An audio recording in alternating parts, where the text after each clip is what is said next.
catching Finn in his giant lantern mouth. It's the Fiend! And he debuted at SummerSlam. Hello, welcome to the WrestleRamble review of SummerSlam 2019, a show that we are boldly calling the best WWE pay-per-view of 2019. I'm going to stand by that. I enjoyed the heckins out of the show last night, and chiefly because of what I think is going to go down as one of the most memorable angles ever, the in-ring debut of The Fiend. That's like Undertaker levels of debut. Kane bursting through Nope, he ripped off I always confuse those two. That's the Giant, not the Giant. Kane. I'm Ollie Davis. This is Luke Owen. I've already said welcome, so press the thumbs up button, give us a subscribe, leave a comment down below saying what you thought of SummerSlam. We've been live streaming non-stop, really, since NXT TakeOver on Saturday night, and we are also joined by Chopper Pete Quinnell on your Super Chats. Hello, hi. How's it going, guys? Are you exhausted yet? Yeah, I'm kind of tired. I don't know. Come on now. Chop of the morning to you. All right. There we go. Chop of the afternoon to you. You spoke a lot, but you didn't once say chop. Yeah, I know. Chop of the afternoon to you. You had a lot of love in these super chats, Pete. Did people I? who were missing you and just sending their chop of the mornings. That's great. Thanks, guys. Don't get big-headed, mate. Yeah, so getting your super chats, we'll be talking about them after the main discussion point, which is, for me, what encapsulates why this pay-per-view was so great, and that is The Fiend's debut. Holy hell. I put out a tweet like 2 hours after SummerSlam finished that was just, I haven't stopped thinking about The Fiend. And to be honest, it's more than 2 hours later, I still haven't. I've been to sleep. I was thinking about it. I'm going to tell you a little story, actually. Last night, you and I were getting ready to record the review, the 10-minute review that's going to be going up at 5:30. And I came down here first to record my side of the rushes. And the way that our studio is set up, we've got all of our lights plugged into a sort of a multi-plug socket thing. And we've got one set up for the Ramble studio and one set up for the green screen side of the studio. I accidentally pulled that plug out, and all the lights went out. Oh, no, you did And it's super dark in here. And I suddenly thought, God, what if the Fiend's standing behind me? Like, a genuine fear of, what if the Fiend is here? We were deliriously drunk and tired. So it's been playing on my mind. And it was so unbelievably cool. There are a few things in just like... In the stuff I'm interested in, where I just get obsessed about them and cannot stop thinking about them for weeks. CM Punk's Pipe Bomb promo. That was my life for a month. All I could think about, all I wanted to talk about. I would just watch every single second I could, rewatch that promo, watch other bits around it, find podcasts of people talking about it. Just I couldn't get enough. Probably this year, Endgame was a similar thing. Lucky to have 2 in 1 year. And I'm honestly placing The Fiend's debut alongside that. I am just... Because there is so much detail and thought gone into the execution of this character. Every single movement, every single detail on the mask, in the entrance, the song, the lighting structure, everything, the moveset, it all is the tantalizing glimpse of a much larger unspoken lore to this character. Absolutely. But I think one of the cool things about this is that this didn't come from a writer. This did not come from Vince. This came from the wrestler himself who pitched this idea, and he had spent seemingly months upon months upon months figuring out this plan and formulating this thing and creating this world and this lore, as you said, and be like, and basically, here is my pitch. This is what I want to do. Let me try it. I promise you it will work. Let me in. Let me in. And it really worked. I got so much respect for Bray because usually when people re-debut, they debut a whole new character and it's kind of like, let's just ignore all the stuff that happened before it. But like the great Jeff Johns always did when writing DC Comics, and he's like, I've got 20 years of convoluted, contrived, not that effective backstory, but I'm not going to just completely ignore it. I'm going to wrap it up in one panel in a nice little bow, and then we can move on with Green Lantern. And that's what he's done. That's Jeff Johns didn't do this. Maybe he did. That's what Bray Wyatt has done with The Fiend, in that he hasn't ignored all the Wyatt family stuff that's come before it. He's wrapped it in a little bow, and that is now context to this new fascinating character. But also, massive credit to WWE, because although this came from Bray Wyatt, WWE okayed it. Oh, yeah. And Vince McMahon gets a lot of flack for all the bad stuff that happens on the show because he's the man who's ultimately responsible. But he has let this breathe. He has let the artistic vision of Bray be mostly untouched and, raw from what we can see. And that's his decision too. 100%. There was that report from Pro Wrestling Torch that said that 99 out of the ideas that are presented to Vince McMahon, he rejects. If this is the one in the 99 and 100, then I'm fine with that. Because this is so cool. And I just think it was... We said on the stream last night, it was flawless. We said in the headlines review, it was flawless. And I think this is the single greatest re-debut of a wrestling character in the history of this sport. Yeah, the important caveat is re-debut there, of course, yes, because there have been many fantastic debuts, but still, if this was a debut, I'd still say it would rank in the top 10. I was going to say, if you want to call this the debut of The Fiend, you certainly could do. You could certainly, because this is technically a new character, but the genius of it is that it's a new character that is tied to the old character. Even like the symbolism of his entrance of carrying down the lantern was Bray Wyatt's old gimmick, where he'd have the lantern there. The lantern is now made of the old Bray Wyatt's head. So it's essentially he is carrying the severed head of his old gimmick and carrying the symbolism of his old gimmick in his new entrance for his new gimmick. It's so cool. It's on the nose, but I've got no problem with that. Absolutely no issues with that whatsoever. So I was just saying, re-debut, there's not many of those. That's totally incorrect. Technically, Kane is a re-debut because he was originally Isaac Yankem. Yeah, but I think that was better than Kane's debut. Yeah, well, yeah.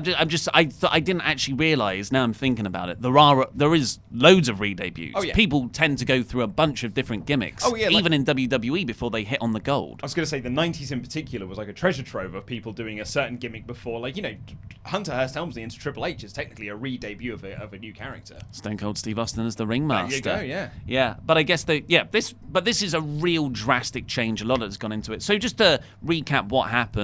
The entrance was just magnificent, with Bray's old theme music, but done in this even darker style, as you put it. Yes, the darker version of an already dark song. Yeah. So super dark. Yeah, oh yeah. And the crowd, they've got their fireflies out. Yeah.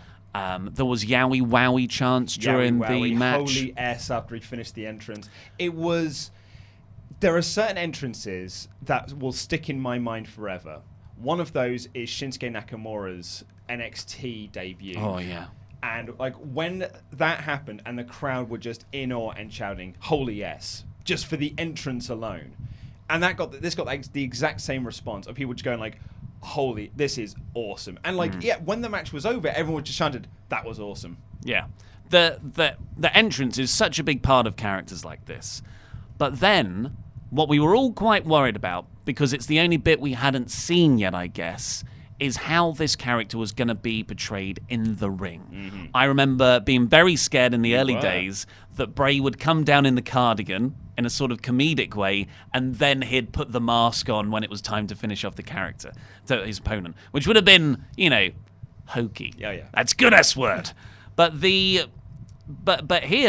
The Fiend wrestled with taking his mask off before he got in the ring. So there's already that struggle, already that physicality. And masks are sometimes quite difficult to work with because you haven't got actual facial expressions. But sometimes, as we've seen with all the great masked wrestlers, it almost levels you up because the audience can project what they're feeling onto the sort of tabula rasa of your face, which is... sometimes more impactful. It's the stuff in the shadows that you fill in by yourself that's more affecting, really. Yeah, your point of Kane is a great example of that. Kane's original mask is way scarier than the masks he had in his later career when he effectively said, I can't breathe in this thing anymore and it's really hampering me. I want it cut around my mouth. I want it this and that. And now his mask looks really dumb. And it's looked dumb since about 2003. But you go back to like 1998 through to 2000 Kane or 2001 Kane. Yeah. That's like such an awesome mask. And it's so scary. But in the actual ring, Bray just felt like again, not completely different. Nope. Because he still had the few spots. He still had the bend backwards, creepy crab spot. But he felt like it changed, evolved as a style. It's the headbutts. The headbutts, just his body. He looks like someone has drawn him. Yeah. Because his legs are muscly, but then he's so broad on top. He's got in tremendous shape, presumably from the Muscle Man dance. Well, absolutely, which I'm hoping I will then replicate when I will be doing the Muscle Man dance later. Pete, you're a child. Would you say that he glowed up? Is that a term? I don't know. You're the kid here, mate. You tell me. Glowed up? I don't even know. Glowed up. That's a Naomi thing, isn't it? I thought that was like what kids say these days, like when you become when you level up into a new form. And it feels like he's leveled up into a new form. I feel like it's something like that. I don't know if it's glowed up, because I feel like that's a Naomi thing, but okay. I think it's something to do with a glow or something like that. Maybe I've got it completely wrong. Imagine if they Funkasaurus this. After weeks and weeks of really serious video packages, out comes Brodus Clay as the Funkasaurus. Funky's on a roll here. Somebody call my mama. And Bray Wyatt does come out glowed. And just does Naomi's entrance. Kind of want that more now. This is going to be one of those things, to kind of get us back on point after I've kind of taken us off track a little bit. This is now one of the coolest things in WWE. In fact, actually, it's probably the coolest thing in wrestling at the moment. That everyone will be fuming is not in WWE 2K20. Oh my God, you're totally right. That's a good point. Just to talk more to Chopper here. Chopper is you don't do well with horror films, do you? Not even a little bit, no. So how were you watching this? Well, I couldn't watch it live because various reasons, but I heard it was amazing, so I very quickly went to watch it on the network. Then the network was out of sync, so I couldn't watch it on there, so I went on the YouTube channel to watch it. The entrance was incredible. It's so good, because I think for this, it doesn't actually make me scared like a horror movie does, but I'm just in awe of the character work that's there. So I very much appreciate it, and it's awesome. Even the Bray Wyatt head, because that lantern, when you look closely at it, those eyeballs are stitched up. It's a total Tom Savini thing. Oh. It feels like it's come directly from the set of one of the early Friday the 13th movies. Do you want to say who Tom Savini is, just in case? So Tom Savini is a special effects maestro from horror movies in lots of the 80s and 90s, actually even the 70s as well. He did stuff for Dawn of the Dead with George A. Romero, Friday the 13th. In fact, the character of Tommy Jarvis from Friday the 13th Part 4 is based on Tom Savini. Fun fact for you. I don't know if he was in an episode of Walking Dead, I believe. Right, because one of the special effects guys, visual effects, whatever it is, special effects, I think, on Walking Dead actually does a lot of the direction of the episodes as well. Yeah, but that's not him. I think there was a Tom Savini head, like on a spike or something, in an episode of That sounds Walking about Dead.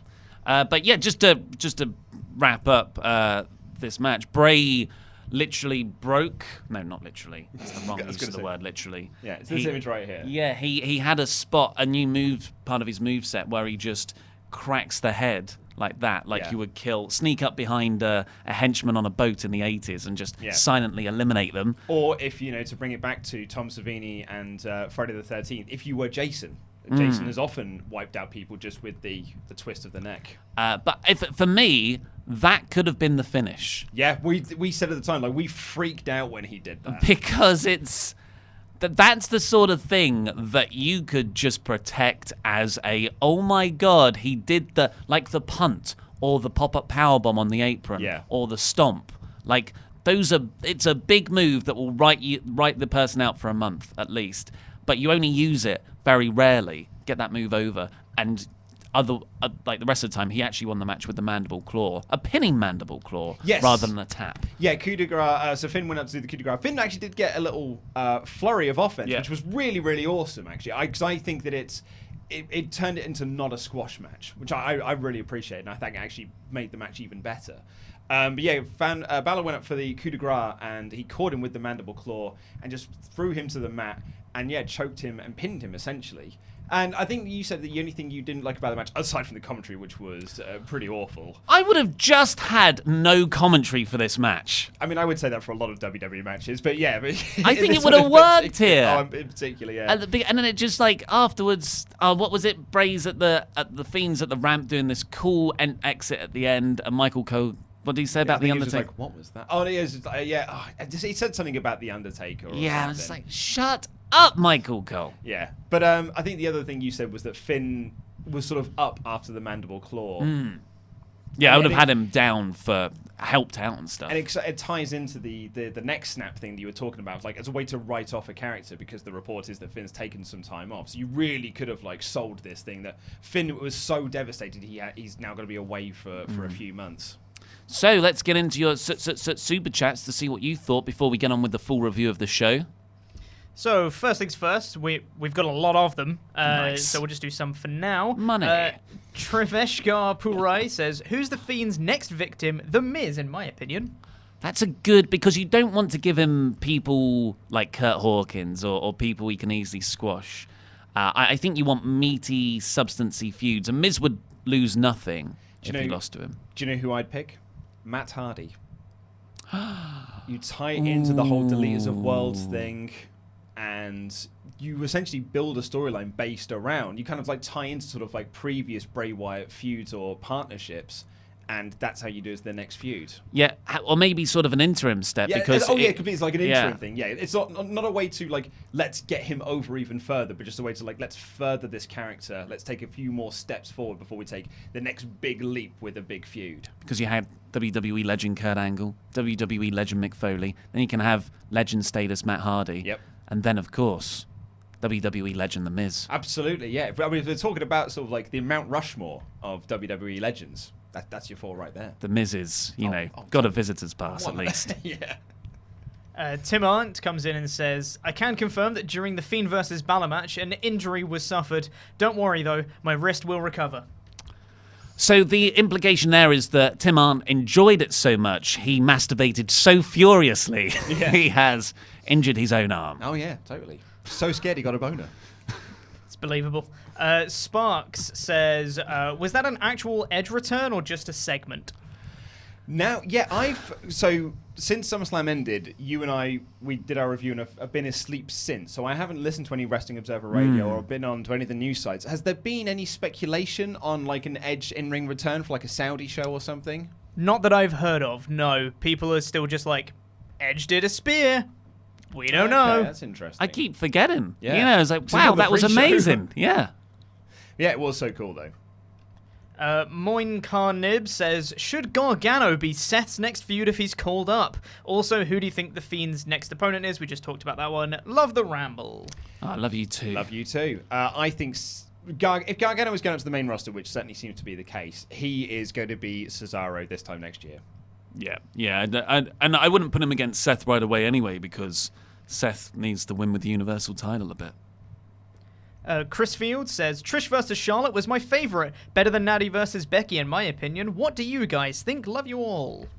We'll get onto it in the full review, but I really enjoyed the Becky-Natalia match. I thought Charlotte-Trish actually dragged a lot. The crowd were very into it, and I'm fine with being the odd man out here, but for me, I wasn't really invested in it because I didn't believe in the action. But I really liked the angle afterwards where Trish got the big send-off. It needed 5 minutes less. Yeah, it was the second longest match on the show, and it really didn't need to be. Mayor of Painesville, Dan, comes in and says, "Good afternoon, everyone. For the first time in months upon months, I liked a pay-per-view. Yay! I am pretty emotional about Edge hitting a spear. Yeah. So what do you think? Is Edge ready for a comeback? Have a great evening." I mean, I don't know. Bearing in mind, like the 2011 retirements was, if I do this, I could risk paralysis or even death. So those are quite big stakes. But science has moved on. Exactly. Shibata's just made his return. Exactly, yeah. Or had, like he's effectively made a return to wrestling, and Daniel Bryan is wrestling again. So Hey, who knows? Who knows? Ryan Kester says, this weekend was really special for me. I've been watching you a lot for a while, but this was the first time I was able to join in the chat. You all made some great shows, truly memorable. Thank you. Thank it was you. because of everyone. It's so nice watching the pay-per-views. It is, together. To the point where I think we were discussing last night, where we should have this chat off air, that we might just do every pay-per-view. Yeah, I think we should. Yeah. Mark Osborne Jr. says, The Fiend versus Kofi or Seth? I would love the Fiend to beat Kofi. Like, to be the one to take the WWE title off him. He's a Raw guy now. Cole was doing commentary. SmackDown was getting the Firefly replays. I think he's a Raw guy. What a brands. Graham Scrivener says, what if Edge and Christian return and form with The Fiend to make the new Brood? Well, I mean, if you want to ruin a character, yeah, that's certainly one way to do it. Yeah, now that I love it so much, my testicles are sucked within my abdomen because I'm now like, how are they going to screw it up? Yeah. How are they going to screw it up? Yeah, it was funny, guy, going through all the comments on like the live stream video and in the highlights video that we did as well, which was just everyone going like, please don't screw this up, please don't screw this up. Oh my god, I really like this. Don't ruin this for me. And finally, for now, J-Dog Belinsky. I feel like I'm going to know the answer to this question, but he says, what was your favorite match on the whole show? Oh, favorite match in ring? AJ Ricochet. Loved it. Yeah, I think if I'm going to say, I mean, my favourite thing on the show was The Fiend and, like, the encompassing match. Yes, but I think for, like, just a wrestling match, I think I probably would go AJ Ricochet as well. I'd agree. Let's get on with the full review of the play-by-play. So, on the pre-show, the first hour, we really didn't have to live stream. People were effectively watching us watch Booker T talk. And while eating Chinese food. Yeah. Which was delicious. There was one cool bit where Finn Balor is prepping backstage in the locker room, and the OC come in. It's your obligatory SummerSlam Bullet Club reunion. The only club that matters. Yeah, and AJ calls Finn his little brother. Yep. And he says, if you need help for your match with the Fiend later on, just say when. And then AJ, Carl, and Luke have this really funny bit where they go, when. And they all do a little too sweet, and they're like, oh, my hand's cramping, what is this? And they do a too sweet together. Really funny stuff. Great, yeah, really cool. Finn was a bit of a, wooden plank charisma-wise again. But he was saying towards the end that, he was considering the possibility. So, sowing those seeds of Finn joining the OC, which, yes, please, yes, please, yes, please. Yeah. Then the first actual match came in the second hour of the pre-show. Only Lorcan versus Drew Gulak for the Cruiserweight title. I think, to be honest, we could probably just record us saying this stock phrase and use it for every Cruiserweight match going forward, which was really good in-ring action, no one cared. Yeah, the crowd were pretty much silent. It wasn't... Look, this was a good match, and in ring-wise, it was very snug, which I enjoyed a lot. But if you compare it to the other Cruiserweight matches of the past, the brilliant Cedric Alexander, Buddy Murphy stuff, it doesn't even come close for me. No. As much as I love Oney Lorcan... and those running uppercuts are fantastic to watch. This was just a kind of weekly TV match, and the finish came, where you would expect, as opposed to, here's another 3 more minutes of really heightened drama. I think that's fair enough. Yeah. But Drew Gulak retained. Then there was a bit of comedy where Drake Maverick is looking for R-Truth in the pre-show panel area. Yep. Looking as small as possible. I felt that they gave Jerry the King Lawler and whoever he was sat next to booster seats so they could look taller than Drake Maverick while he was standing up. Yeah, Coachman's tall. Yeah. So that didn't help things.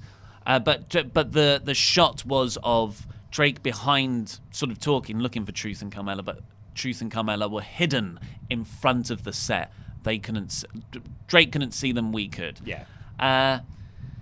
Yeah, I mean, and then like Drake chases them round. He falls over, which is a bit of Comedy. It's jumping the shark. Yeah.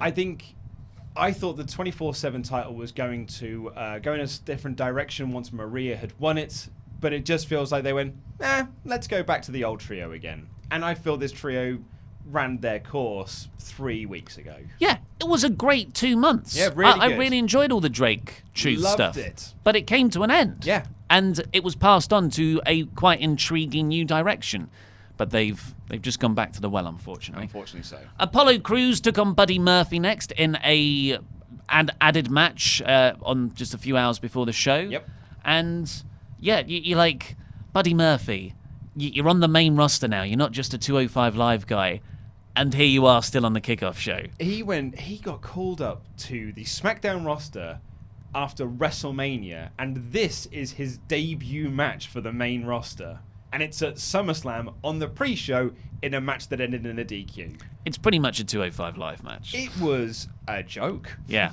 But when they were wrestling, I thought this was the quality, the level of quality I would usually expect from 205 Live matches. But Apollo Crews can't be in 205 Live, Ollie. The comments have told you this numerous times. He's quite obviously kayfabe under 205 pounds, I think. But yet, this was more of an angle. The match went about 5 minutes. But then Rowan appeared, Big Red.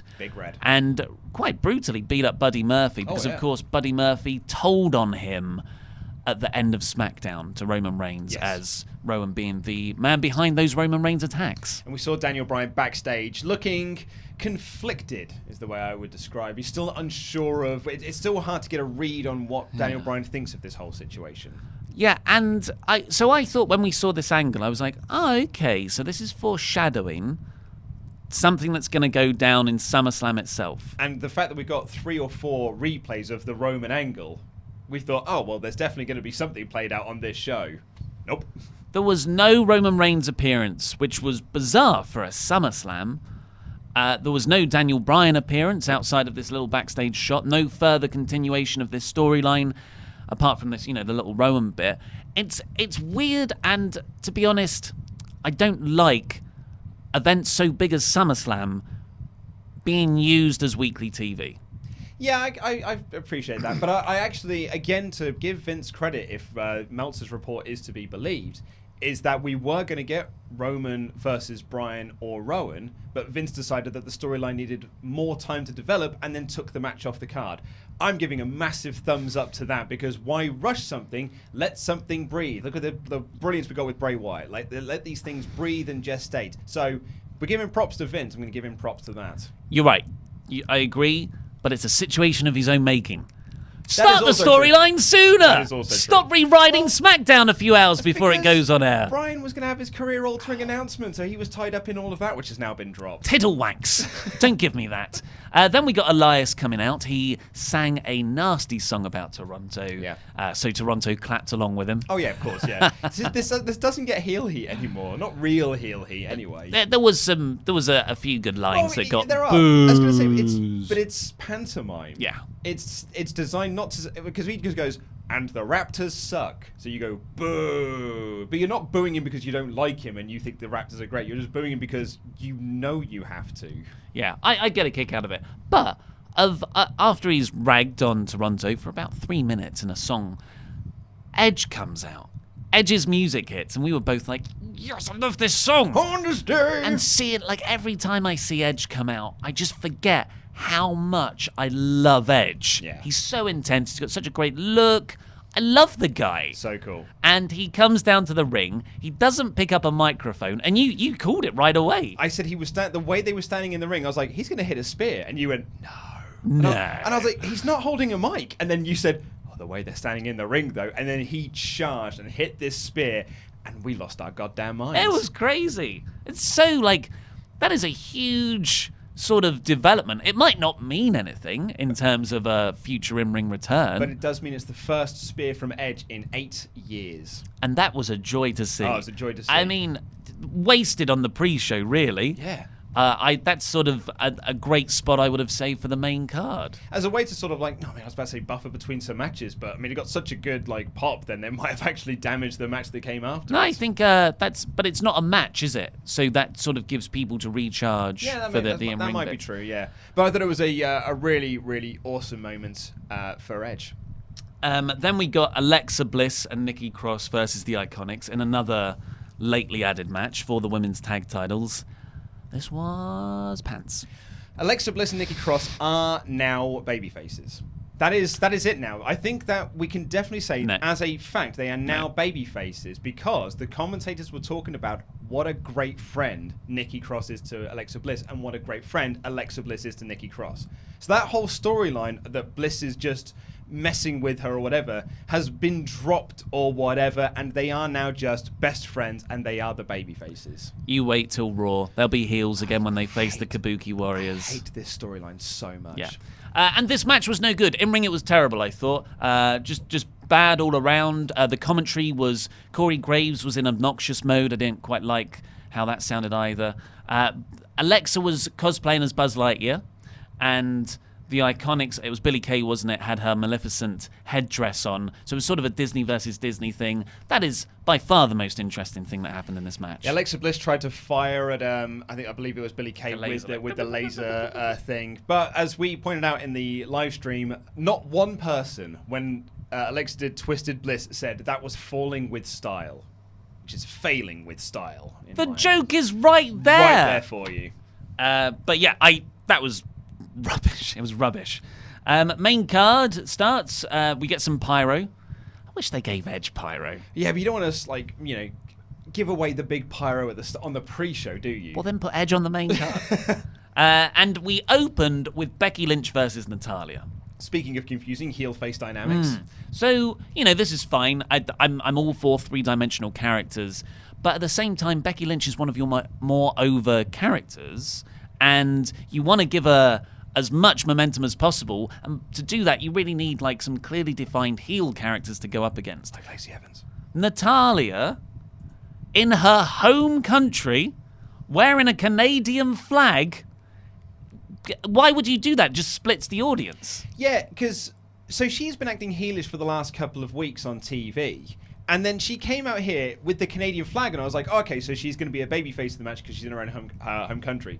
Then she starts telling the crowd to shut up, and I was like, oh, so you are a heel? In which case, why did you bring down a Canadian flag? Yeah. Who booked that? Yeah, it's just sloppy. It's sloppy. It's like, just, again, I'm all for multifaceted characters, but this is just... It's quite simple. Just keep it simple here. But also, if you're Natalya, why would you carry in a Canadian flag and then tell your Canadian fans to shut up? Yeah. This makes no sense.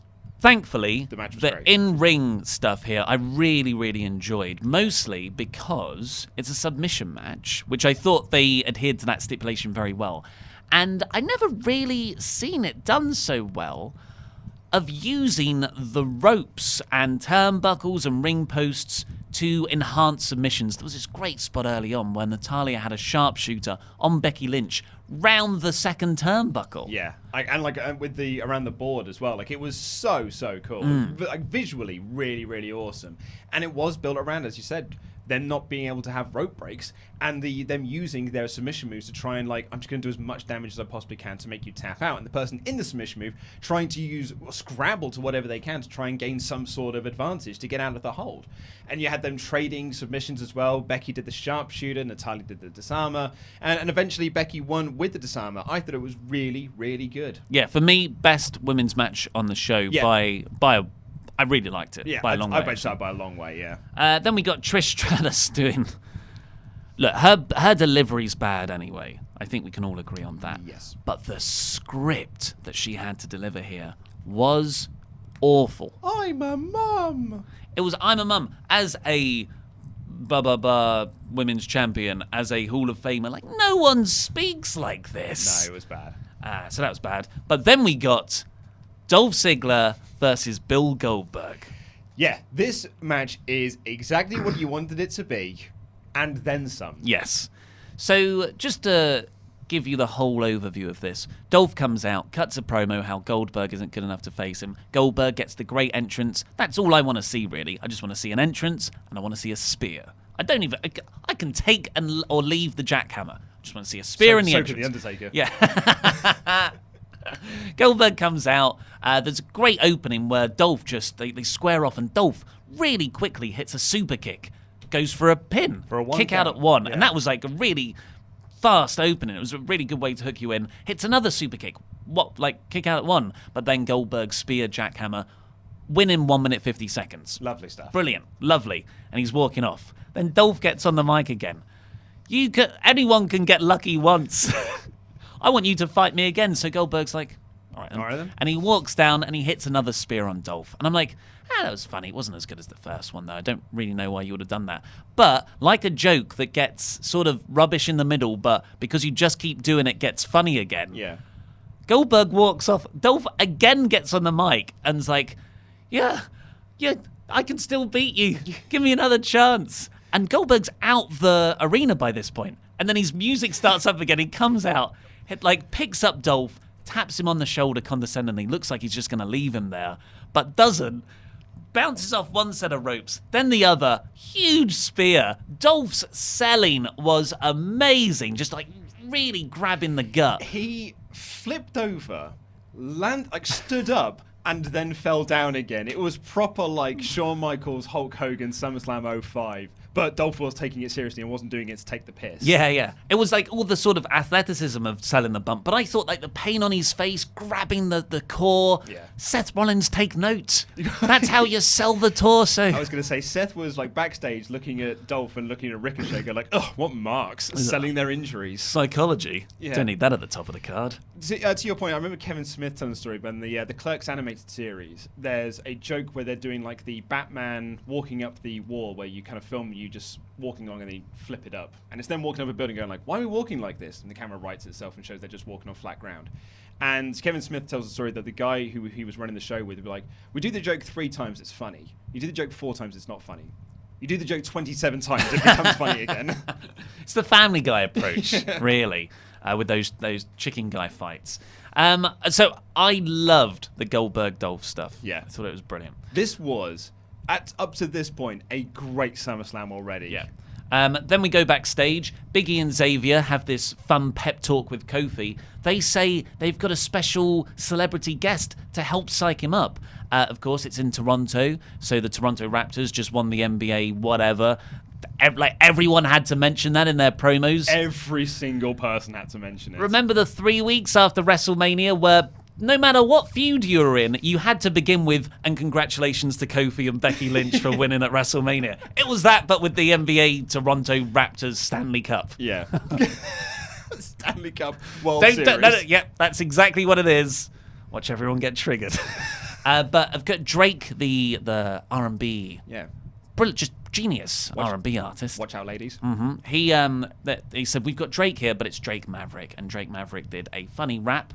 Name-dropped Ealing, which is a place in West London. I was going to say, actually, a place near and dear to my heart, so they got a big pop out of me. And Drake said, sorry, guys, you told me R-Truth was going to be here. And then he walks off. That was funny. Then we got, continuing the great in-ring action, for me, the best in-ring match of the night, Ricochet versus AJ Styles. Oh, this was great. This was great. Just before it got started, though, they do a pan of all the international commentary team, and they're going across, and they say, and the Chinese commentary team, and it's R-Truth and Carmella, and they start doing really over-the-top English accents. Yes, yeah, I believe it was the Japanese team. Oh, okay. It was one of the announced teams, and yeah, it was them dressed up in disguise. It was more comedy. Yeah, and then Drake tries to find them, and they weren't fair. There's no payoff to it, though.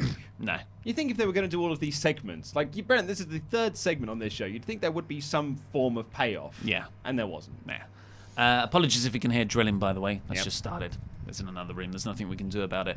But this in-ring match, first of all, Ricochet comes out dressed as Nightwing, which is the... come on, help me out. Dick Grayson, Robin, sort of graduation character. Is an awesome comic book character from DC. The Glow Up, I believe it's called. I don't think it's called that at all. But he looked terrific. It was an all-over bodysuit. And just like a superhero, he, from the get-go, this was like indie Ricochet. Oh, yeah. Where he was just doing all these amazing flips, far beyond what we've seen him do, and at a much faster pace, I would argue, as well, than what he's usually allowed to do on TV. And then, quite early on, there's this fantastic spot where the club are outside, because AJ's been thrown out the ring by Ricochet. Ricochet goes to dive, but there's this convoluted, really, cool-looking flip over the ropes. And then runs on Carl Anderson, Luke Gallows, and hits a Hurricanrana on AJ. Yeah, so just to reiterate that, he essentially stepped on Anderson to then step onto Gallows, on their shoulders, and then hit a Hurricanrana on AJ. No one slipped. No one fell. This was amazing. And so Ricochet would do those sort of moves. AJ can do those sort of moves as well, but that wasn't AJ's purpose in this match. Instead, AJ just viciously chopped at the legs. His kicks were so vicious looking and created such a sound that I felt them in my own legs as a viewer. That then led Ricochet to really sell the leg throughout it. To one point, he even did a big springboard clothesline, almost like a phenomenal forearm. He did it on one leg. He didn't just like, oh, I'm just going to knock it. I'm just going to stop selling this because I need to do the springboard. He was like, no, I need to add this into the story. I'm going to do this springboard with one leg, which actually then makes it look more impressive. And then when AJ eventually rolls through to the calf crusher, we're like, oh no! And it makes you so invested because you're feeling Ricochet's pain from how his knee's been worked over. It was just great stuff all the way through. But then the finish was after Ricochet took out Gallows and Anderson on the outside because they were sort of distracting. Ricochet gets to this finish is incredible. He gets on the top rope. Anderson distracts him a little bit. Ricochet does a sort of Phoenix splash, you reckon it was? I think he was, in the kayfabe world of wrestling, he was going for a Phoenix splash because he thought AJ was on the ground. Yeah, so Ricochet's back is to AJ. Should have checked. And he does this, both ways. A twisting, spinning, upside down 450 move off the top rope. So much momentum there from just all those revolutions. All those resolutions. New Year's resolutions. And AJ catches him in the Styles Clash, hits the Styles Clash for the win. Just perfect execution. Again, like the stepping on Gallows and Anderson on the outside, this couldn't have gone any smoother. And it's just a testament to how good these guys are. It was phenomenal. I mean, no pun intended, it was phenomenal to watch. I hate making this comparison because I just get your impression of Taz in my head. It's like a video game, Cole. But this was like a cutscene animation in a wrestling video game. It's like a reversal in a video game where you go like, you couldn't do that in real life though, could you? Yeah. Incredible. I love this match. I love the psychology of it. I love the high spots of it. Just great. I thought it was amazing. Then we've got the Street Profits backstage. They sort of run through what's happened on the show so far, as is their sort of gimmick at the moment. Obligatory Raptors mention. Yep. And then Dawkins continuing his really quite funny infatuation with Nikki Cross. He loves him some Nikki Cross. He looks at the camera and starts to ask out Nikki Cross via Instagram. Yeah, and Ford is like, man, what are you doing? And Dawkins says, I've got to take the shot, man. It was so funny. But then Ric Flair walks in and they all start Ric Flairing up, profiling. Silent profiling, jet riding, all of that sort of stuff. And it was really, and then at the end of it, as the camera was like fading away, Montez Ford does this elbow drop to the floor. Yeah, like the camera is cutting away from him as he's going down. Really funny stuff. Those guys rule. Yeah, unfortunately, now, the crowd were, just because they'd had so much fun already. Sure, we're only about an hour and a half into the main show, but we've also had 2 hours of pre-show. It's 3.5 hours by this point. This show flew by the way, but it was still way too long. I think it only flew by because we're quite accustomed to long events now. I was going to say, it felt long if you include the pre-show, but many people don't, and I think that's fair enough. And actually, the card going 3.5 hours was quite lovely, really. Yeah, really enjoyed it. Good length. I think it was actually name of my sex tape. Nice. But here it was Ember Moon versus Bayley, and they were... Sorry, the TV is talking to us. Take that. Ember Moon versus Bayley. They worked really hard, and Ember Moon was just throwing herself into the match and at Bayley, as she's wont to do. But it just that the crowd weren't there with them, and neither were we. Like, we were just chatting a lot to each other when it was on. A little bit, and I feel that it's just that... I think it's a combination of the two things that... Yeah, we've had a lot of really big things. You got Goldberg and AJ and Ricochet and Ric Flair and all this sort of stuff. So the crowd aren't going to be massively into Ember Moon versus Bayley. But then again, I also think the company haven't given them a reason to care because Moon has spent the last couple of weeks on SmackDown being beaten up. And so you're like, well, now how can I take her seriously as a championship contender? And I just think that's reflected then in the crowd not really caring in this match. There was no storyline going into it, and what storyline was there was rubbish. Totally. But there are so many examples of the wrestlers, when they get in the ring, they draw the crowd into the match. Yeah. That didn't happen, unfortunately. No. So yeah, like we talked about Candice LeRae and Io Shirai from Takeover. That was a show that had a match rather that had a storyline that wasn't great because it should have been Kairi Sane in the Candice role, but she was taken for more important things on the main roster. But those two worked so hard that they got the crowd like wrapped up into a frenzy by the end of it. yeah, and that was one of the better matches of the whole weekend. It really was, yeah. But that didn't happen here. No. Second rope belly to Bayley for the win. Was it a Bailey to Bailey? I thought it was a... But what did I say? You said belly to Bailey. Bayley to Bayley. It's a terrible move, either way. Yeah, so it is what it is, unfortunately. But then we were right back into the sports entertainment of Shane McMahon versus Kevin Owens. Love this match. This was a lot of fun. This was pure Attitude Era. Steve Austin's had the deck stacked against him. How can he overcome these odds? But he's such the badass babyface that he does overcome the odds, and the crowd loved every single freaking moment of it. As did we. Yeah. You can't do these matches a lot because it's, essentially it's overbooked and you can only really get away with it one a card, TNA.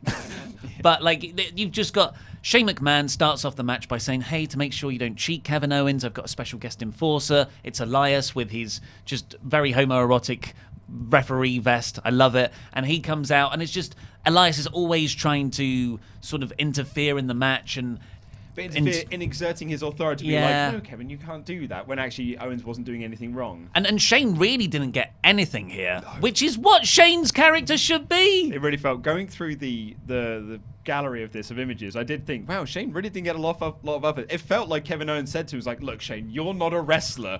I am a wrestler. I should take the majority of this match. That's where the heat comes from. Yeah. The idea is Shane walks around, he's got all the money, he's got all these seconds who sort of save the day for him, but he himself is a 49-year-old untrained wrestler who just has a bit of a daredevil streak. But he can go toe-to-toe with AJ Styles.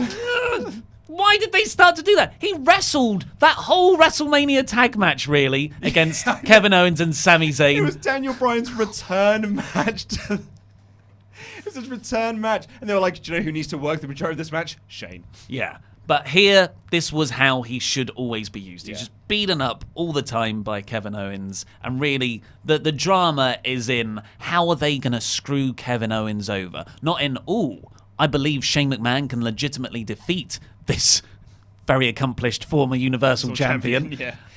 Even to the point when you called this brilliantly, when you called it was a near fall of a DQ. Oh, it was brilliant. Yeah, so there was a really good visual pin after the pop-up powerbomb, and then Elias slid in the chair, just like that kind of baiting, go on, hit Shane McMahon with the chair, because then you'll get DQ'd and you'll have to quit, which was something that was set up in that really good go-home promo they had on SmackDown on Tuesday. And Kevin Owens really teases that he's going to use it. And Shane was essentially baiting him into doing it, sort of like tapping himself on the face, being like, just hit me there, just do it, just hit me right there. Yeah, and I bought into Owens nearly losing his rage because he's got that sort of character trait at the moment. And Kevin Owens goes to swing it and stops just next to Shane's head. And Shane's selling of it. He was ready to take the impact of it. It was a really, visually so cool. Yeah, I bought into it. Yeah, I bought really. into it as a DQ. The only thing I can think about how, in comparison, is that really great Randy Orton-Christian match. Yes. Where the title could change hands on a DQ. Yeah, it was the spit into the face. Yeah, and you kind of forget about it, and then Randy kicks him in the dick at the end. Yeah. And that's exactly what happened here. We got the ref is pulled out of the ring when Kevin Owens had it won. Kevin Owens and Elias brawl outside. They did a ref bump, and they did everything they could to make you think that Shane is winning this match. And I think they pitched it brilliantly. Yeah. And then Owens gets in, and the referee, he's got the chair because the referee's down, but then the referee gets up, sees it. Yeah, and then he was just like, oh, yeah, no, I'm not going to use it. So the referee's getting rid of the chair. Owens turns around, boots right to the McMahons, to the grapefruits themselves. The big grapefruits. And, hit the stunner and got the win. sports entertained I was. Yeah, very Attitude Era. Dick kicks, ref bumps, stunners. Loved it. Now, of course, I imagine there's a portion of people going, wait a second, Ollie, weren't you really annoyed at Seth Rollins for kicking Brock Lesnar in the dick? Captain Hypocrite over here. I understand where you're coming from. I think it's different. I just think you're wrong. I think it's different. I think this is more fitting with Kevin Owens' badass character, whereas Seth Rollins was more of a blue-eyed babyface where you're not meant to cheat. You're meant to rise above those tactics. Whereas Kevin Owens is, no, I'm just going to be a bit of a brawler anyway. I'm gonna defend you even further here to say that it worked in the storyline of the match. The one that Seth did to Brock didn't work in the storyline of the match. The Kevin Owens, the whole thing that they were trying to do was Shane and Elias were trying to get him to DQ himself and be like, DQ yourself, DQ yourself, DQ yourself. And so he did the thing that would have got him DQ'd, but he'd made the referee look in the other direction. So it worked thematically with the match. It's outsmarting. You're cheating, but the emphasis is on the outsmarting of a more dastardly heel sect. Exactly. Sort of Eddie Guerrero-y. You know, Yes. like Eddie Guerrero got away with it all the time. But love this match. Really, really fun. After that, we got Charlotte versus Trish Stratus, which went 16 minutes. Yeah, and it wasn't all good. I thought it picked up in the last 5 or so, but that means there were 11 minutes where there wasn't a great... we said during the live stream that it was Charlotte wrestling herself, and that's what the first 10 minutes of this was. It was Charlotte would put Trish into some holds so that Trish would then flip out of it and make it look like she was doing a move onto Charlotte Flair. Yeah.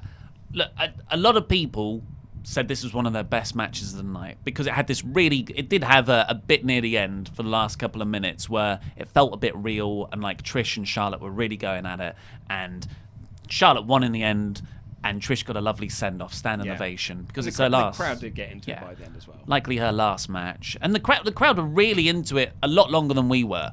But come on, Charlotte versus Trish Stratus went 16 minutes. It was the second longest match of the night by only 5 seconds. Yeah. I think it's not a crazy statement to say. Like, if you enjoyed it, fine. But I don't think you can come at me and say, oh, what? Why were you bored?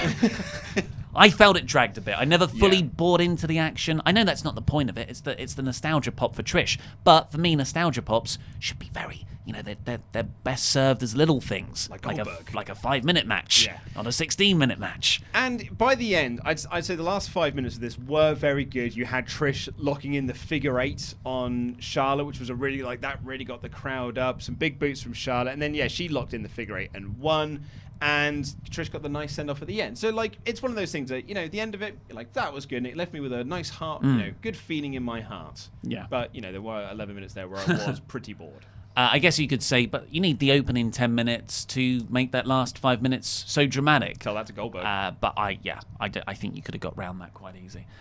Seth Rollins, this was brilliant. Seth Rollins is backstage, warming up, and then Bret Hart walks into shot, wants to get out there as quickly as possible, sort of taps him on the shoulder, going, good luck tonight, mate, and walks off. Yeah, he may as well have called him Roman Reigns. Yeah. Doesn't even know who this guy is, good luck tonight, Roman, and walked off. You remember Casper? The Friendly Ghost? Yeah, the movie, the live-action movie they did. Dan Aykroyd is in that movie as Ray Stantz from Ghostbusters. And there was an online comedian who once said that you can almost see him chasing the paycheck as he's running off screen. He's just comes in, says his lines, and he's just got his eyes fixated on something. He's and it's the guy holding the paycheck going it's over here. Yeah. Just say your line and then I'll give it to you. But what's so good about this? It was naff anyway. It just reeked of desperation of Seth Rollins, please. Look, Bret likes him. We know he's been a bit of a dick on Twitter recently, and there's some rumors floating around about him, but please, look at Bret. You like Bret? He's in Canada. But the best thing about it is Bret does the quickest pep talk ever. It's just a touch on the shoulder. As he's walking off, he looks at the camera as if, that right? He could not care less. Can I have my money now? Oh, I thought it was very funny. Which was not the intended effect. It really wasn't. Then we got Randy Orton and Kofi Kingston, which was the longest match of the night. By 5 seconds. So it's a shame here because they started off hot. Oh, didn't they just? And actually, it was so needed. This feud has been, for the story they had to play with, lackluster in its last few weeks of booking. The two go-home angles for this show, over 2 weeks, were two of them doing separate promos. And it just felt like no one was really into this match, like in terms of the creative department, because they weren't writing anything for them to do. And that's a real shame, because there is a lot to be told here. There's a lot of storyline to be told here to mine into and really make Kofi seem like a big deal, make Randy seem like a really big threat, make the WWE Championship seem important, because at the moment it feels like the third most important thing on SmackDown at the moment. That's your top title on the brand. So it felt like these two knew that at the start of this match, because they were like, we need to go as if this is a blood feud. We need to... The start of this match did not reflect the last 3 weeks of TV. And I really appreciated that. I thought it was really needed. Yeah, they got up in each other's faces immediately, even when Greg Hamilton was still doing the ring introductions. Yeah. That like Randy's just being a proper dick, pushing Kofi over the top of the referee. And then when the match gets underway, Randy's just like, he picks up the pancake and tries to give it to Kofi, and he picks it up again and he throws it at him. It was really good stuff. But then it just dragged. It just like flattened out. Yeah, it did. It just sort of dragged a bit. The crowd was so into it at the start as well. Really, really into it. But they started to fall out of it as well. Like when they were like both hot at the start, they were like, there's chance of Kofi stupid, Randy sucks, which I thought was, quite nice and inventive. But they then just started to quieten, which then really didn't help when you give them a BS finish. And this was a real BS finish. Yeah, the crowd were, unlike Bayley and Ember Moon, the crowd were there for them. Yeah. But both guys put on the wrong kind of match. I think so. It wasn't a bad match, but it dragged, unfortunately. It's Triple H syndrome. Yeah, it is, isn't it? It's just that we need to go 15 minutes minimum. Yeah. And we have to do this style of match, and that's what we need to do. Even though the crowd aren't going with you, you're not changing your direction. Like if AJ and Ricochet goes 11, 12 minutes, and the quality of what they're doing in the ring, and then you compare it to this match, it's like, ugh.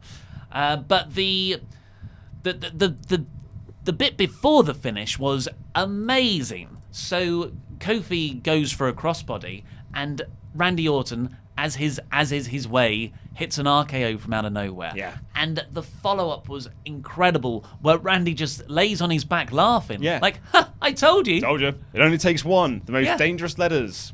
But then Kofi rolled outside, and I was like, I thought Kofi could have kicked out. That would have been a better comeuppance for Orton's cockiness there.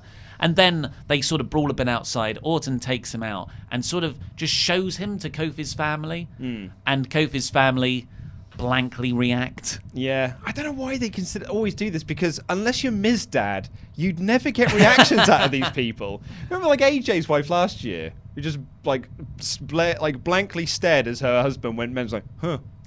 See you for dinner next weekend, Joe. AJ's doing his job. Yes, and I'll see you both next week when you come round. Yeah, it's so the family sold this rubbishly, and then like they're out there, and the referee just counts them both out, and the crowd immediately just start chanting "Bull S word." Oh yeah, and it was. Yeah, and Kofi gets a kendo stick like he's snapped, and he starts hitting Randy everywhere, and the crowd got in a bit with that because hardcore spots, EC dub. But then they just remembered, oh no wait, this is a crap angle, and started booing again. So it's like, it's a bad angle. It came after a 16-minute match. Like, you're like, well, why did we sit around for so long if you were just going to do this?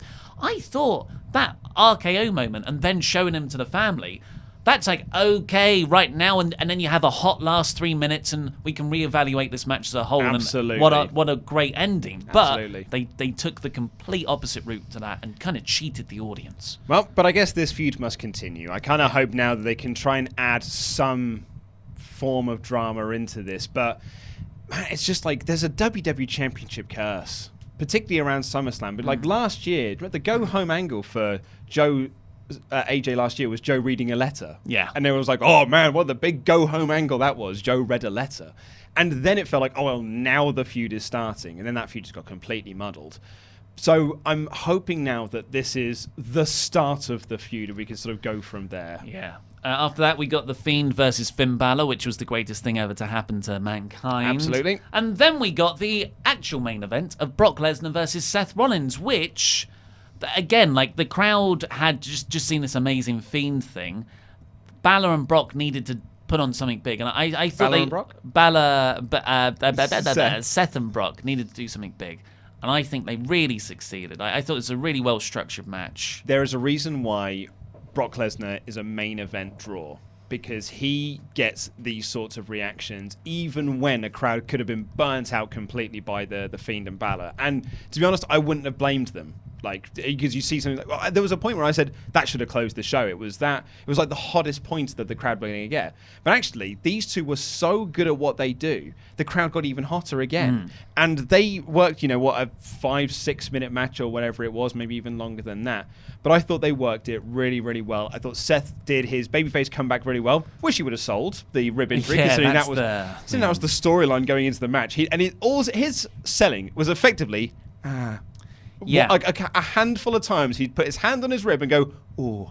Yeah, especially the big high spot of this match, and it was fantastic to watch as a visual, was Seth Rollins hitting an amazing frog splash. Got so much height and distance on it, off the ring post onto Brock on the on the Spanish commentary table. Yeah. But then you're like, the frog splash from that height on the most injured part of your body, the midsection. Rob Van Dam would sell that midsection when he did that move just in a regular match. It's bad psychology, folks. Like, you don't hit that. First of all, strategically, you won't hit that move. But okay, there's a character argument for doing it. You want to win so bad, you're going to put it all on the line. Okay, then you sell it after you hit the move, and that almost drags on the story a little bit further, the match a little bit longer. But no, he's right up, throws Brock in, stomp, kick out, F5 attempt, another stomp win. I'm like, well, just like, why did you bother doing the big beatdown angle in the ambulance? If that wasn't going to play into this match at all, why bother doing it? It's a very, very fundamentally bad issue with Seth Rollins and his matches. But put that aside, the rest of the match was really, really good. I did enjoy it. Yeah, and it's the opening was terrific, where Brock and Seth have a little bit of a start, and then Brock gets into Suplex City mode, but the first German he does, Seth backflips out of it and immediately hits a stomp. Yeah. Amazing near fall, and that was what the crowd needed to get into this match, because people have been very down on this, apart from that one angle where he beat him up on the stretcher. Yeah, totally. And as I said, I think they did what they needed to do here in the same way that Kofi and Randy did as well. It's like, well, the feud's been a bit lackluster leading into this, so let's start really hot out the gate to get the crowd into this. And I think that Seth and Brock did that well. But that's actually one of Brock's strengths. It's just like, I'm not here to mess around. I'm not paid by the hour. Like, I'm wrestling under 10 minutes because there's no need for me to go longer than 10 minutes. Yeah. It's actually better if I don't. My matches are more explosive. They're more fun. They're more engaging to watch if they don't go long. And so I think that was actually a testament to this match. Yeah, and he also had an amazing spot where he grabbed the tape that was covering up Seth's torso and swung Seth round, just effortlessly. And you'd think that would really hurt Seth's injured ribs. No, but as soon as the bandages are removed, that's what was causing the pain. It healed him. So, yeah, and the other issue is that Seth Rollins frog splash really was over a 10 count. The referee should have counted them both out. And, I'm fine, referee's discretion. But you just had Kofi Kingston versus Randy Orton, and the referee did count them out. Yeah. So I'm like, just to have some consistency here, guys. But, let's look at the bright side. Seth won. Seth is the Universal Champion again. It was the only title change over SummerSlam weekend, remarkably. That's hella restraint. And which I like. I'm really for. And in theory now, this should put Brock away from the title picture. Yeah, I want to see him around still, definitely, but nowhere near the Universal title. Yeah. Ever again, actually. Yeah, absolutely. I'm with you on that one. Yeah. Never again. But it was a great show. I gave it 5 out of 5. I thought it was one of the best SummerSlams in a while. I just thoroughly enjoyed it. It was easily the best WWE pay-per-view this year. I thought it was better than WrestleMania. I thought it was better than TakeOver. I enjoyed it more than TakeOver. I enjoyed it way more than Wow, TakeOver. I can't believe I'm saying that. Yeah. That's a first. That is a genuine first in WWE. Remember all the good luck WWE, Yeah, follow that stuff. No yeah. one was saying that after Toronto on Saturday night. No, a few really. people were. But like not as many as usual. But then there were no people saying like, oh, well, TakeOver was better. A lot of people are saying, man, SummerSlam was better than TakeOver. It was good. And it caps off a very good month of TV for WWE. Yeah, at least on Raw. But SmackDown's been SmackDown's solid, been fine. but pretty above solid, I would say. And you've got that, and then today's G1. What a time to be a wrestling fan. Absolutely, yeah. But let's get over to your super chats with Chopper. Right, lightning round. Here we go. Vernon Jeffries says, I like the Bray remixes theme song. I love that tune. Thinking of doing a cover it again on my piano. Oh, Yeah, please go do. for it. Yeah, Send it absolutely, over. Yeah. The Standman222 says, I was terrified KO versus Shane would end in a Toronto screwjob or that Elias would DQ Owens mid-pin after the stunner. I thought it might be a screw job as well, and I could have done with that because Shane not winning, the bastard, the one time of the year I bet on Shane, he bloody lost. Absolute prick that he is. It meant that I lost Wrestle League Season 2, and I will be doing the Muscle Man Dance punishment video. Chopper just picked him at the end there. Yeah, beat me by 1 point. He peaked me by 1 point. Peaked it. Tim Arndt says, my big takeaways from the show were Edge spearing Elias, Goldberg murdering Ziggler, The Fiend being awesome, and Rowan's Iced Earth shirt. And Rowan's Iced Earth shirt got a lot of love. It did indeed. Judas Black says, Kofi and Randy, match of the night. I think that's sarcastic. Might not be. They might think it was match of the night. Hey, good for them if they enjoyed it. Graham Scrivener says, Bray looks cool as The Fiend. Also, I told you a couple of weeks ago that Kenta was turning heel. Got you guys. Hey, and job. now Big E's going to turn heel too. Yep, it's all about time. happening. Ant the Great says, The Fiend versus Black in a cage match. The Fiend is stuck outside saying, let me in, while Black is sitting in the middle. Have you tried knocking? That's a WWE classic right there. Yeah, Great comment. That's how you ruin both characters. That is the way to do it. That's great. Wilson Simon says, personally, I thought the show was boring except for Becky and The Fiend. I probably decided before the show I was going to hate it, though. That might be the case. Yeah, I think that's on you. Yeah. I thought the show was great. Spinorama29 says, my only complaints were the finish of the Kofi match and the first half of the Charlotte match, which was just a bit boring. Otherwise, 8 out of 10. Yeah, I'd also say Bailey and Moon didn't really do much for me either. Yeah, but yeah, that Kofi Randy finish wasn't great. Minato Dono says, the Fiend's debut was so good. Can't wait to see what they'll do for Bailey Sting. It's coming. Alan Sale says, harm beat, heel beat, harm beat, heel. So that's Bray listening to his Yeah. fists. Yeah. That was a nice way to give Finn a bit of a flurry because it wasn't Bray sort of not being good enough. It was just like he was having a timeout with his hands. And there's a moment when he backed into the corner, again grabbing at the mask as if he's trying to take the mask off. Oh, it's great character work. Having a timeout with his hands is also what Tim Arndt did. Joey the Dragon Venom Machine, great name, says, who would have thought Husky Harris to the Fiend? Yeah, that's a hella character progression. Yeah, I mean, I don't want to be that guy that was before it was cool, but I was like Husky Harris Day saying like he's going to be a top star in this company. Yeah, he had such a different body type and Such a wrestling look style. about him, yeah. Undisputed Zaya says, after my debut, I need to make an impact. Let me in. Let me in. Jack Benner says, who should be the first to beat the Fiend, or should the Fiend be like the Demon? I mean, I think it's too early to be talking about like who should beat him and things like that. I'm not really into sort of the fantasy booking warfare side of things about the Fiend. I just want to kind of like see how it goes. I'm curious to just enjoy the ride. Yeah, I'd agree with that. Asaya Fakiri says, we can all agree the Fiend is fantastic, but do you think WWE will ever trust the character to hold the WWE or Universal Championship? If my worry is if they push him that much, it's because Vince McMahon looks at them and goes, well, that's a supernatural character, and I love the macabre. Or another way to look at this is that there was a lot of Bray Wyatt merchandise on sale at SummerSlam, and there's a lot on sale on WWEshop.com, and by all accounts, it's selling very, very well. It's mostly me. And if you want to get pushed in WWE, you become a big merch seller. That is how you get to the top of the game. And if his merch is selling that well and that crowd reaction, Vince may say, like, we've got a star in our hands. Let's push him, pal. Lord Zeus says, new Raw rankings. Rawsome, Raw right, average, Rawful, bottom of the barrel. Bottom of the bar rule is good. Barrel. I think we'll stick with what we've got. I forget what they are enough as it is. David Rajan says, SummerSlam was good, 4.5 stars, but you guys made it awesome, 7 stars. Also, my name is pronounced Dave N.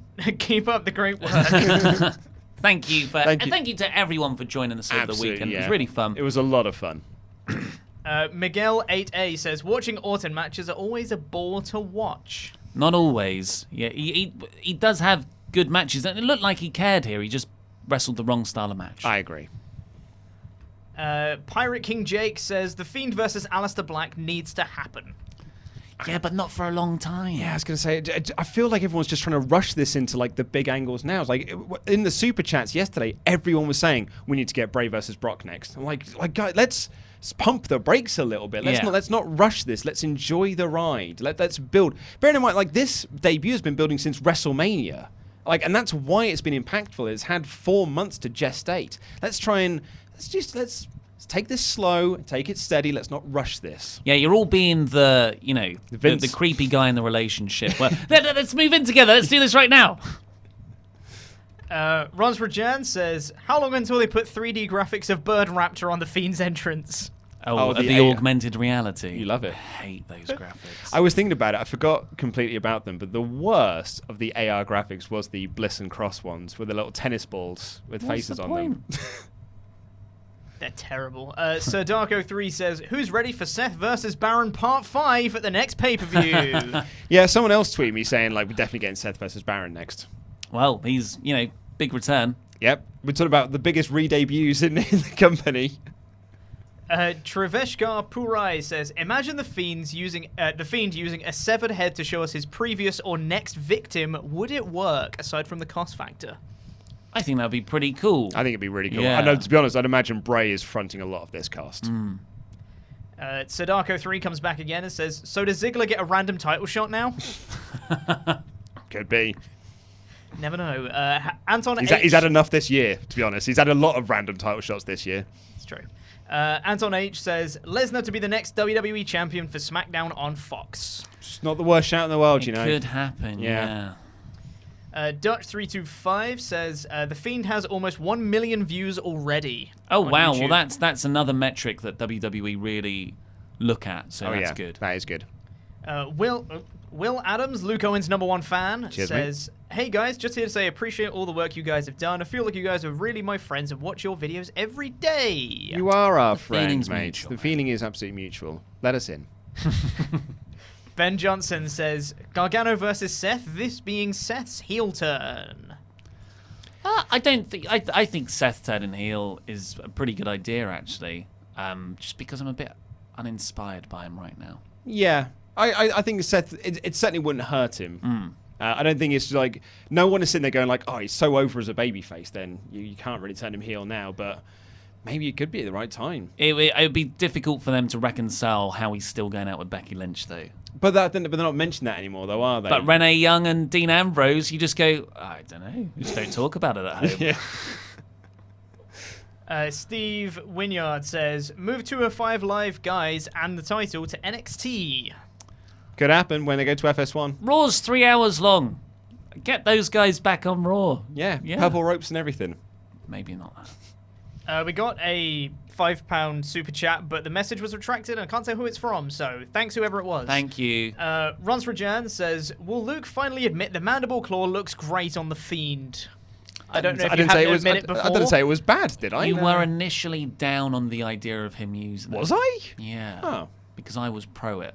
And history will say me as the winner there. Well, absolutely. And then in which case, if I did say it was bad, I don't remember particularly saying. I don't remember being that against it that I was like, Yeah, you weren't. it was down. like a defining character trait for Yeah. me. But yeah, maybe I just said maybe what I said was, I don't think he needs a new finisher because I think Sister Abigail is still over. But yeah, it's fine to add it to a repertoire. Absolutely. Michael Montiel says DIY to SmackDown. Also, would love to see Gargano versus Styles. Yeah, I was going to say DIY to SmackDown is what we were saying on the NXT stream. I think that'd be great. Graham Scriven is back again, saying Kenta turn heel, told you so. Again. Yeah, I can't wait to watch that angle, especially with Shibata coming back. The Shibata thing's so I'm really cool. looking forward to watching the It's show. really great. It's so good. Tomo Tomo. says, wait a minute, Edge hitting a spear in Toronto, Biggie heel turn confirmed. It's going to happen. We missed you last night, Tommy, man. Everyone was know. asking after you in the chat. Danny W says, just an FYI, WWE had to clear Edge for that spear. Well, of course they would do. Yeah. I mean, they had to clear everyone to hit moves. Yep. Has6 says, Fiend versus Strowman, could this work? I mean, that's a good story to tell because of the existing Wyatt family stuff. I But actually really like it. I don't think that's his next feud. I feel like it's too big time. That's why I think Matt Hardy's like a good stepping stone. I think Strowman should be like the one after next, or Yeah, maybe the one yeah, after that. Slayer X Unknown says, good afternoon, guys. Super chat for super people. Thanks, thank mate. you very much. Tomo's back again. Tomo.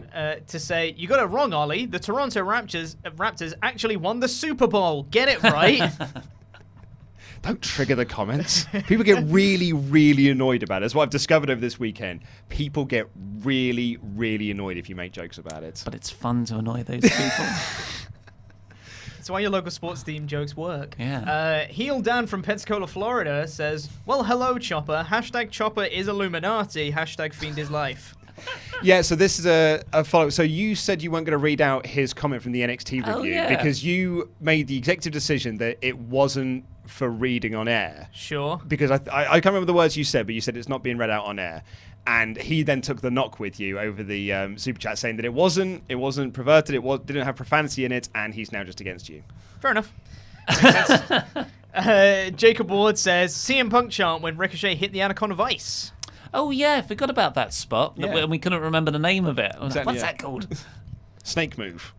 Topic Talk Wrestling says, I bet they won't sell the Wyatt Lanterns online. I mean, want one, though. they've graduated from that bloody guts. Tristan Thorne says, do you think that every time The Fiend starts a new rivalry that the Lamp should be the head of the last rivalry he took out? I think that'd be sick, as someone mentioned That's earlier. very cool. Sadako3 again says, why do WWE champs bring their kids to SummerSlam? Yeah. Bring your Why family not? to work day. To see me get beaten up in a work environment. Yeah, maybe everyone saw Beyond the Mat and was like, that Mick Foley's family had a wonderful time at the Royal Rumble in 1999. Stand by me. So let's all have that. Do you remember when you thought it would be a good idea for us to all sing Stand By Me during that at our live show? You wanted to count along with the chair shots. That wasn't my idea. I can't remember whose idea that was, but I think it was mine. Yeah. But either way, Both were bad. Both were bad ideas. Jeremy Smith says, good day, gents. Had to miss SummerSlam, but couldn't miss a lovely time with the boys. Now I'm off to celebrate my birthday exploring Badlands National Park. Thanks so much for the consistent content. Oh, happy birthday. Have a fun time in the park. Lovely time in the boys. Lovely time in the park. Trent J says, The Fiend made me love WWE again. Yeah, I think that's Yeah, a good sentiment. Seen a lot of like really sort of people going like, oh man, this is why I like pro wrestling. I can finally enjoy WWE again. And it's like, I love New Japan. I love AEW, but this feels so like WWE at its best. In Sports their area, entertainment. this is It's sports peak entertainment, WWE. and it's wonderful. Adrian Wells says, when do you think Velveteen Dream will get the call-up? What's next for Bray? Well, let's answer the dream question because we don't really know what's next for Bray. But I don't know, man. Like I thought he'd have been called up this year because he was kind of he kind of ran out of things to do in NXT, but he's still got the championship, so probably not anytime soon. Yeah, I think maybe after Mania next year. Yeah, but also if I'm Dream, I'm not in any rush, mate, because you're not going to get those entrances when you get to the main roster. You're going to Bobby Roode your career. If NXT is going to FS1, maybe they want to keep him as a featured player on that. It's very true. Yoshi Nokami says, "Hello there, guys. Love your work. The Kofi versus Orton match was worse for us in the crowd because we couldn't see the family angle, and to us, the match just ended without any reason." Yeah. I mean, to be honest, actually, the way they filmed it and showed it on the network, they didn't show the referee counting. The bell just rang, and the commentators went, "Oh, it's a count out." Yeah, so anticlimactic. Yeah. John Michael Bagsane says, "Matt Riddle to retire Goldberg." Hey, man, like it feels like that. If WWE is smart, they would try and capitalize on this. Yeah, I think they're building it as well because Yeah. they had an interaction on that watch along with Riddle and Goldberg. I don't know if that was what Riddle told a story about when he met Goldberg, and Goldberg was very upset with the comments that he made about Super Showdown. Yeah. But what I don't want this to be is Will Ospreay Vader. Yeah. That's the last thing I want this to be. Yeah, Riddle should, like, Goldberg can lose and it's fine. And actually, that will massively elevate Riddle. Joey the Dragon Venom Machine is back again, saying, "SmackDown Live, Brock comes out, F5's Kofi." Yeah, it could happen. Yeah, certainly is building into October. Steve Wynyard says, "What next for Braid? Lesnar to put over the Fiend?" I wouldn't put Brock in that slot. We've already talked about it potentially being Matt Hardy's a good idea. Tim Arn is back again, saying, "I sold my wrist more than Seth sold his ribs." Again, because Tim Arndt was so excited by the Fiend, he furiously masturbated. And injured himself. David Cantliff says, "The Fiend is my new spirit animal." Yeah, he's great. Oh, what a terrifying spirit animal. Nico the Arms Dealer says, "I think Becky learned the sharpshooter from watching The Rock perform it. It was that bad." You got to sell it more than the person in the move. Yeah, That's Rock. the key. I was going to say, it always did look like Rock was being hurt, but it's like, oh my god, I'm getting cramp.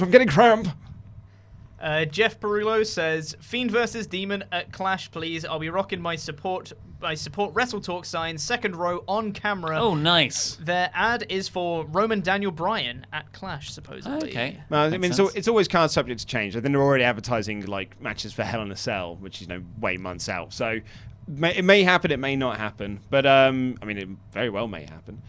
I don't know if we're going to get Demon though at Clash of Champions. If the reports are he's going away for a bit.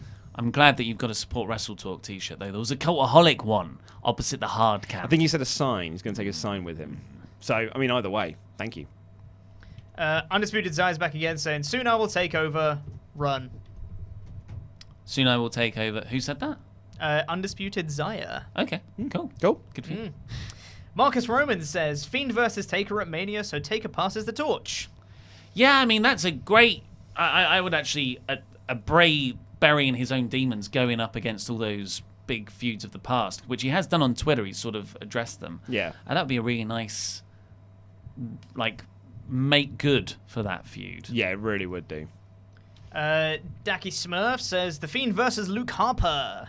Well, that would require Luke Harper to get on TV, and I don't think that's happening anytime soon. And I just don't think it's, Luke Harper's got no momentum. People have kind of forgotten about him, unfortunately. So that's not a good idea. He can't do a southern accent, so why bother putting him on TV? Uncle Nunny says, "Fiend versus Taker at Survivor Series. Fiend wins with the Mandible Claw." Love it. I think that's a great idea. Tomo is back Tomo. again. Tomo. Generous donation saying, "I do apologize for not being at either the Takeover or SummerSlam streams. I've been really sick lately and have been getting out of bed very late. At least I'll be here for tomorrow's stream, I hope." Well, mate, feel better, Tom. Yeah, absolutely, yeah. Marcus Roman says, "Can't help that I love creepy clowns, but I do find this to be pushing out of PG era, making me love everything with Bray's new gimmick and scaring kids." Yeah. It's still within the PG confines, though. Oh, it's pushing it, though. Yeah, but it's still But within, in a good way, absolutely, yeah. But it's like the Takeover main events. Like, that was a PG match, but it was pushing the boundaries of what you can do within the PG limits. I love, like, when I think about back up being a child myself, seeing that really scary stuff, and it was like probably too adult for me, but not too adult for me. That'll impact a lot of kids. That will be burnt into their memories. Jurassic Park. Yeah. Like Jurassic Park. I saw Jurassic Park in the cinema when I was 7 years old. My dad was like not sure if he was going to take me to go and see it because he read the book and he was like, "The book's very violent. Like, I don't know if I should take my kid to go see it, but it's Spielberg, so it should be okay." And he said the first thing I did during that raptor sequence is I just buried my head into his arm because I couldn't look at the screen. And he went, "Oh, I've made a terrible error." I was fine after that, though. Character building. Yeah, it was character building. To the point when I was talking to my friend about it the following day, I had no memory of that scene whatsoever. It's funny you should mention it affecting kids because Tristan Thorne just says, by the way, the Fiend has given my 7-year-old nightmares. Definitely shows how creepy he is. Yeah. Perfection. Character building. Character building. I missed one from earlier, so I'm going to go back and check that real quick. Apologies, Killjoy, who said, I listened to your SummerSlam 2000 review recently. Big thanks for Ollie for getting the words boner check stuck in my head for the last couple of days. Did they tell that story? He did, yeah. Boner check. Boner check. Undisputed Zahir is back, just saying, just trying to get over, guys. Cool. Yeah. Keep at it. Has6 says, will Matt Hardy be broken or not against The Fiend? I don't think it matters. Yeah, I would prefer not goofy. I prefer like serious Matt trying to talk Bray down. Yeah. Otherwise, you don't want to put The Fiend, which feels serious, in with the more wacky side of the Woken universe. Yeah, completely. And then it's just Killjoy who just reminded me to find the super chat that I missed earlier. So that is all. Well, thank Chopper you. conspiracy. Skipping people's comments. Chopper hates It was an Super accident.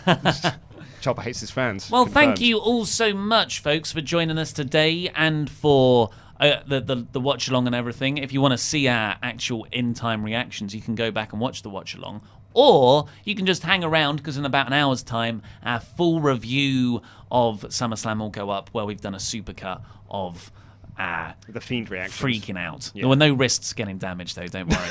Doesn't get that No, big. we can't push the boundaries of PG like WWE can. But for now, please press the videos that have just appeared on the desk to catch up with the latest awesome WrestleTalk things. And Kenta turning heel and joining the Bullet Club, the big news from today over at G1. And this button right here, which will make you a pledge hammer on Patreon, where we'll have WrestleRamble Extra going up soon. I've been Ollie Davis. This has been Luke Owen. Over there's been Chopper Pete Quinnell. And that was Rambling.